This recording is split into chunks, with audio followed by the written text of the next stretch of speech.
Hi cake lovers. මේ රස තෑග්ග අද අරන් යන්නේ උතුර මැද ඉඳලා නැගෙනහිරට. නැගෙනහිර පුතූරුවල කතිරවැලි හොස්පිටල් එකට තමයි අපි මේ කේක් එක අරන් ගියේ.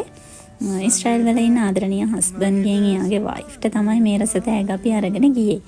ඉතින් මුලින්ම ඕඩර් එක දෙනකොට පොඩ්ඩක් ස්ට්‍රෙස් වුණා. හේතුව මම ඉන්න ලොකේෂන් එකේ ඉඳලා කිලෝමීටර් 117ක දුරක් තියෙනවා කතිරවැලි හොස්පිටල් එකට. ඒක නිසා මම මුලින්ම කිව්වේ කේක් එක ඩැමේජ් වෙයි. මට අරන් යන්න බෑ කියන එක තමයි මම හිටියේ. හැබැයි එයාලා කියපු දේ තමයි නෑ අක්කේ ඔයා මට මේක කරලා දෙන්න. ඩෙලිවරි කොස්ට් එකේ ප්‍රශ්නයක් නෑ. ඔයාම මේක කරලා දෙන්න කියන තැන එයා හිටියා. ඉතින් ඒක නිසා හරිම ආදරෙන් වගකීමෙන් හරිම ආසාවෙන් කරපු ඕඩර් එකක් මේ.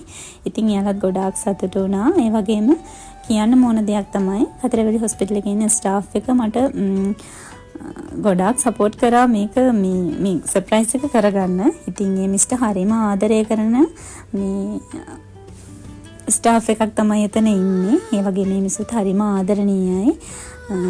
ඉතින් මාව විශ්වාස කරලා මේ ඕඩර් එක මට දුන්නට ගොඩාක් ස්තුතියි.